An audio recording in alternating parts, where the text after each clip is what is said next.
into it to have a bit of a ditch to take themselves covers on, which is usable when it comes to Rondo. There's so many engaging small technical things that they can actually be done in Rondo that there's no right or perfect way to actually play in this map. Yeah, I guess the meta is also starting to shape, right? Like as teams play, as they go by, they're starting to see, oh, okay, you can do this, you can do that. You should do this, you should not do that, and so on and so forth, because there's so many considerations, especially with the recall.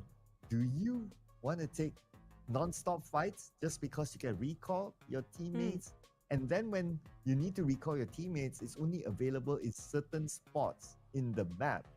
And that's where what we saw yesterday, right? Like some recall spots, to the best of my memory, in Stadium, there was one. And a lot of teams actually went there. And then from the intention of like, you want to revive your teammates, you go there, you have to fight other teams as well. That's one of the many reasons why a lot of players, actually we saw yesterday as well, that take the first drop around stadium area in case there's clashes of dropping spot. So if that's going to be the case, they can easily just revive, but at the same time there are limit to it, if I'm not mistaken, for your revival here.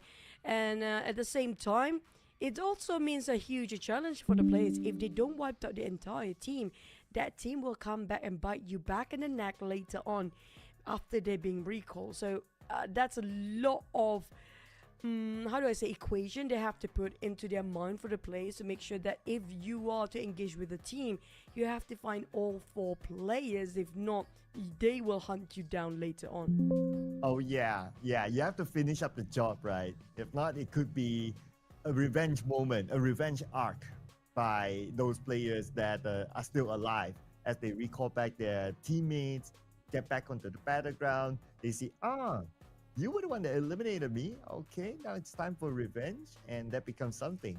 But also another feature, because of the recall, right? Teams are able to gain a lot of elimination points. Like how we saw YG yesterday, they scored more than 20 elimination points, even though they didn't score the chicken dinner. So even if that player is being recalled, but another player eliminates that player before it's being recalled, the point still counts as 1 point. So I guess that just gives a lot of motivation, or more motivation for the players to just go and take fights. That's kind of true, and also it also gives so much opportunity for teams. Like this is where the opening yesterday, YG showcased to us what the power of recall can contribute towards the teams that did not need those recalls. They can gain more eliminations. I think it was 20-ish elimination coming out from YG yesterday, and within that one map, they stretched the gap of the points. Despite some maps they didn't play yesterday, and some map they didn't perform well, they managed to actually maintain their statue just because of all those eliminations coming up from those recall by other teams. Kind of give them the big push since the start. So it's sort of a double blade thing going on. Imagine being able to build anything just by thinking about it. Meet Base 44, a complete AI creation platform made for anyone with an idea and a drive to bring it to life. Oh yeah. So and we'll be describe what you rondos, right? So you can create that big lead with the 2 rondos. The opportunity is there. It's presented to the teams, to the players. Now, whether they want to take it or not, or have they really refined their strategy to like, in Rondo, this is how you play it, because it's very different as compared to the other maps, just because of these features. Not so much perhaps on the map itself, but it's more on the features. And of course, the key feature that brings in the points is the recall feature, like how we have just discussed, right? So that is something that we want to see, and I believe that would take shape as we play more rondos in this tournament. And throughout this season, of course, today we'll get to see rondos, tomorrow as well, and throughout next week until the grand finals, I'm sure it will still like shape itself. Maybe even we will see like new weapons being used as a meta just for this map. Oh, we saw a micro Uzi yesterday. I'm not complaining. I miss that Uzi plays. It's been like, what, 2-3 years last we had meta for micro Uzi plays. So, I mean, like, why not bring back micro Uzis? I miss that. Put that DBS back in an airdrop. I'm not complaining. But I think a lot of our viewers, I mean, sometimes I do have a glimpse on the chat as well. A lot of you guys like, why YG is not the PMSL? Why YG is this and that? Yeah, they are the world champion, but this is where the lobby of the world champions made. There's a difference between the PMCL, the Challengers League, and also the PMSL, because there's both coming up from Southeast Asia region, but it's such a huge region that it's supposed to be divided into two. I think there's a 4 region coming up from this one. It's going to be Myanmar, Cambodia, we have Philippines as well. Now we have the Brunei's as well, because if I'm not mistaken, last time we had this sharing between the Singapore and as well as Brunei when it comes to the World Cup region, right? Yes. Glad that you brought that up, right? That also kind of reminds me that this is also, besides like the 2 Brunei teams coming here in the PMCL, it's also the season where we don't see the Singaporean teams. And this is also the first time in this level of the tournament that we don't see any Singaporean teams. I remember back then when it was like PMPL, MYSG, when we still had Singaporean teams, and then the region kind of shifted, and then they were still there until this season. Unfortunately, we don't see them. But hopefully we get to see more Singaporean teams moving forward. And not only that, like Timor-Leste as well is in the same bracket as the wildcard bracket too. So hopefully we do get to see a Timor-Leste team in the PMCL as well. Yeah, I'm looking forward for that. Also, maybe even some Sri Lankas too.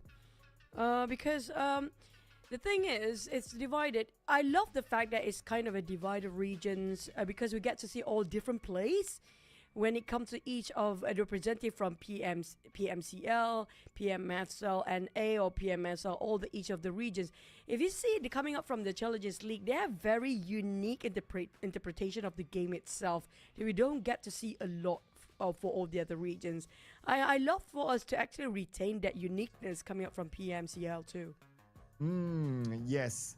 And the PMCL is definitely growing, right? Because of the achievement of Yangon Galacticos winning the PMWC2. So it's great. It's great to see the PMCL continue to grow. But we're going to get back onto business, of course. Those are future predictions. Now we're going to talk about the present, where we're jumping onto our first game. It's going to be in Rondo. We're going to play 2 Rondos back-to-back, ladies and gentlemen. So make sure you get ready. The meta might shift this time as from what we have seen yesterday. So let's see what kind of changes will it be in Rondo.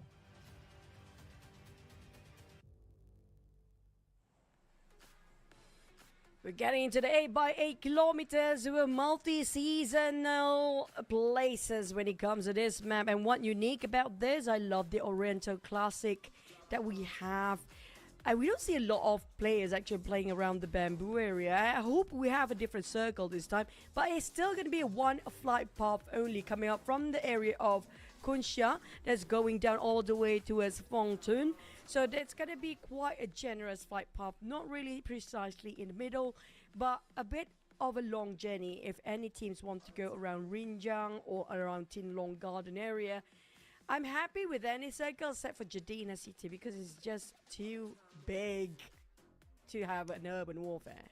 Yeah, me, we think the same. But if we have Contra here on the desk, he'll be like, he wants Jadina City. I hate and that. I hate Contra. I know, right? And then when we'll be looking at him, it's like, you can have your own tournament, Jadina City, all the way. Okay, you can have your Jadina City. You can have your Lost Learners. Yeah, take it. It's okay. But I have a feeling maybe Australia Esport will have some slight boost of confidence because yesterday they did won the chicken dinner in the first map Rondo yesterday. Can they repeat? Oh, please no. Why whenever we say no, the circle will bring us there. But high chance it's going to be Tooling. Now, Tooling is going to be super interesting because it's a very high ground and some are a major city as well. And it's heavily comprised of a lot of good buildings there. But please know Jadina City. But at the same time, Tooling, if you actually got it right, can actually foresee the teams coming in. You might actually farm those elimination. But we have a Nexus Vanguard here. And this might be the first blood going on very soon. Superboy alone. Not really alone though. His teammates are around, so it's okay. But who's going to pull the trigger first? ATSX, they do have a high ground advantage. But Superboy, yesterday he put up a very strong performance. He also became the MVP when they scored the chicken dinner as well. So definitely a key player for Nexus Vanguard. It's important for them to keep him alive. As for Monboy 2.0, we'll get back onto him later because right now Superboy is in action. Going for the chase onto Extreme and Extreme. Gunned down by Joji from behind. Superboy, there's an easy execution. We do have IQ also going on at the same time, but Joji as well. Peanut, ATXX. It's a bit tough when it comes to this sort of an angle. Super awkward for Superboy right now. He barely got any hand utilities. No troubles yet. So you need to actually hike up to see where Peanut is right now. And this is not the best case scenario if he actually commit to it. I think for Nexus Vanguard, they have to wait for the rest of his teammate. Oh boy. Mon Boy taking down on Superboy. All the boys are down right now. The Mon Boy 2.0 gets a knock. And you know, one of the key players of Nexus Vanguard. Now you need to save him. Let's see if this nade will land on the Peanut. Lots of damage onto him. Down to 10% of health. Joji comes in with SLK. Rushing in. SLK on the other side, but Peanut faster on the trigger. Knocking down Joji, eliminating him immediately. Taking in another point for ATSX. Oop. Yeah. Yeah, that just happened. But at the same time, I mean, that's a recall. But at the same time, that recall is not that far off where the rest of the boys that were fighting just now. The moment they land, they have to just reload themselves once more. So it's going to be, yes, they managed to recall, but it's not the end of it yet. Yeah, they recall, but let's not forget they gave away the points to ATXs as well. So that's something to consider. Like, okay, yeah, you can recall, but the points ultimately still goes to the enemy. So that's something too. Well, let's see how Cute Loki will manage this one. He is still alone here. But it doesn't seem like Monboy is truly pushing. He's trying to close the gap between himself and Cute Loki, but not really too serious about that. But we do have a rotation here happening. And Zio still proning. Wonder if they know. Okay, now they surely do. Oh, they didn't even notice where he was at just now. Cake definitely will respond to this. Yulin, the thing about this place, it's so many buildings with a lot of very classical architecture of Oriental vibe to it. But at the same time, you might get confused with all the buildings too. For me, I always got lost in here. I don't know why. Going around in circles. That's why I'm not a pro player in the first place. But for ATXX, they got those two eliminations. They have not recall yet for Extreme. The recall tower being used by Nexus Vanguard already. Is it within their reach to get for another recall? Oh, how? So far. Yeah, very, very far. But because of that, he's far from his teammates. But near to Nang X. And Nang X doesn't know. Walks in and gets surprised by Superboy. And there you go, eliminator. But you know what? These early eliminations, by now, sometimes I'm not too worried just because it's Rondo. We'll see him back again. Yeah, but at the same time, can they find that recall tower? Because right now, I mean, if you're trying to recall somebody, it takes you some time to actually stand around that tower for a bit. But at the same time, we can see Superboy is actually gunning and hunting people down. He got his own objective for today, even stretch himself out of the way from his teammate. Another one bites the dust. That's going to be SBD Starboy. All the names of boys today feels like they're going on with the hunting mode in their mind. Yeah, they want to grow up from boys to men, so that's why they're on a hunt mode. So like, deep. So deep. Look for them. Be a man. Hunt your enemies. Don't stay passive. But, okay, yeah, that's another recall happening as expected. But we are back on the Nexus Vanguard ATSX. This time it's going to be Zio kissing the ground. Oh, I wish they got EMP zone here now. For some reason. But at the same time, it's round 2 for Nexus Vanguard versus ATXX. But for the side of Superboy, I think he just left. He started this fight at first, and then picks another fight at a different place. What was he thinking? And it's nowhere near to be found for the rest of Nexus Vanguard. And KK got bombed down precisely at the time where we shift over to Joji, where the Blues start hitting, coming up from the back line. It's going to be Osja Esport, where we lost. Saw Superboy took one of their teammate down. And here comes the blue though. Superboy is still spending time in it. And Zio will be picked up by Momboy 2.0. Okay. So that's going to be fine. As for Yangon Galacticos, one of the heavy hitters playing in this round, will be close by with another team. But while we wait for what could potentially happen, our top 5 eliminations, Astro from GG, followed by Romeo and Murdoch from YG. And then we have support from Osja and Davan from GG as well. So 3 teams dominating the top 5 eliminations. And I'm not surprised for that at all. They have been on the MVP chart for the whole day yesterday for the name just mentioned, Monet. Monet, we don't see him on the MVP yet, but we did see Smile and also Astro. But back towards the circle, please, not Jadina CT, just no. Shift slightly towards the left will be the perfect one. But some teams are actually taking a bit of that EMP zone. Thank you so much, game. It's going to be slightly on the AMP. Not so good gaming is actually taking that bit. But we have a very southern side of, I think it's on the outskirts of Tinglong Garden. We don't have a specific name for that yet. But it's going to be on the high grounds mountain of the Tinglong Garden outskirts. And the one that's still on the outskirt is Loki. Is he far away? Yeah, he's quite far away from his teammates. But I don't know how many more recalls can they afford though. They're all really spending their time in the blue as if like the recall is unlimited. And then you have to consider like where is the recall tower as well. So that's something to look at too. Like if the circle like goes away from any spot that has a recall tower, then it's as good as, well, you can't really recall unless you're willing to tank the blue. I think by now the players kind of memorize where the recall towers are, but the question is, not just them, all the others are memorizing that as well. Which means even though they want to go for the recall, somebody else is actually trying to run for it. Now Joji got top. It's a long shot as well. But like you mentioned, this is so far. The biggest challenge about Rondo, you cannot be late into the circle. It's a huge map. And the circle will be just a tiny part of that map, even if after stage 1 or 2. They have to move quickly and time's not to be wasted here. Now they're fighting back as support taking on a Nexus Vanguard players. But will they end both team here? Yeah. I think that, if they still stay here, it will be the end of both. But Superboy wants to make an end to one first. One by one, he says. He does have first aids though, so he will use one of them right now. Well, surely he'll pick up those elimination points. I wonder where the other members of Osja are at. But we'll think about that later, because right now Superboy will say thank you for the points. 4 for Nexus Vanguard now. I think the rest of Osja esports players are not going for the commitment here. Probably just going to aim for the recall tower next.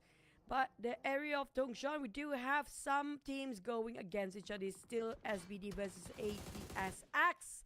The imposter Momboy this time coming in to save the day. But wait, it was a 2v1 Timo.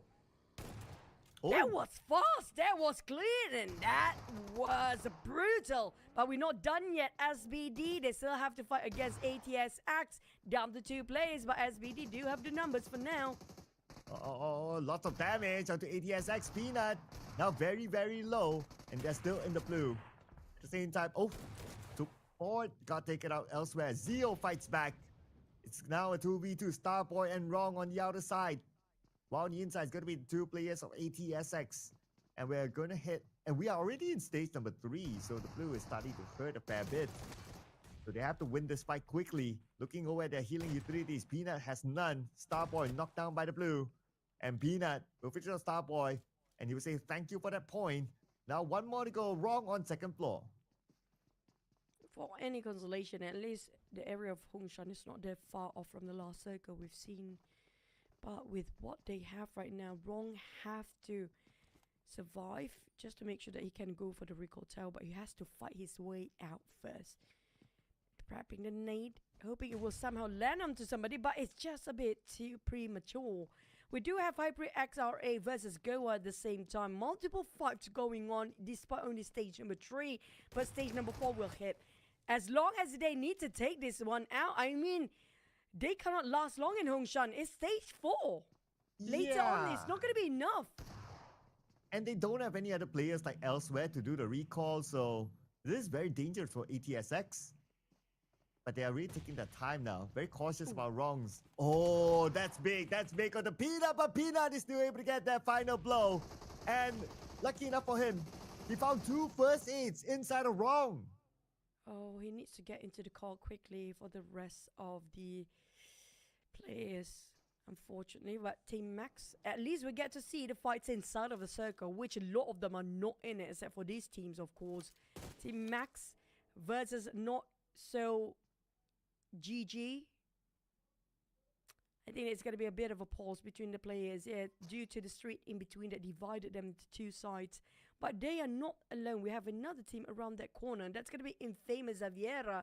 But the circle shrink into just on the south of Tuling and north of Tinglong Garden. It's quite an open space still, and not too flat, but yet a bit wavy when it comes to the ground. But there's so many dividers between for the streets as well. While we're looking at teams are reviving their teammate, but it's still in serve of the blue zone now. Not so good gamers. They lost a couple of players. I think maybe it was fighting against a different team. And we saw how Goa were fighting against Hybrid XRA before. Now it's going to be winning off Future to go against them. And now in Tuling, the fight will continue on. Goa navigating around, looking for their next target. But it's not only these 2 teams, GG is monitoring the situation from afar, and one of the players managed to get 1 out of Goa. Ngape Gao will be eliminated by Astro, our top eliminator so far. And they are still waiting for more potential exit frags. They are in the circle, so all these teams can take their time. And the circle does favor towards the northeast side, where GG is at, and also Yangon Guide goes not too far from the center. Goa. Rack's the only one in the center getting himself the airdrop, but we have Ella going for the jump shot, ring around the rosy. He goes around this.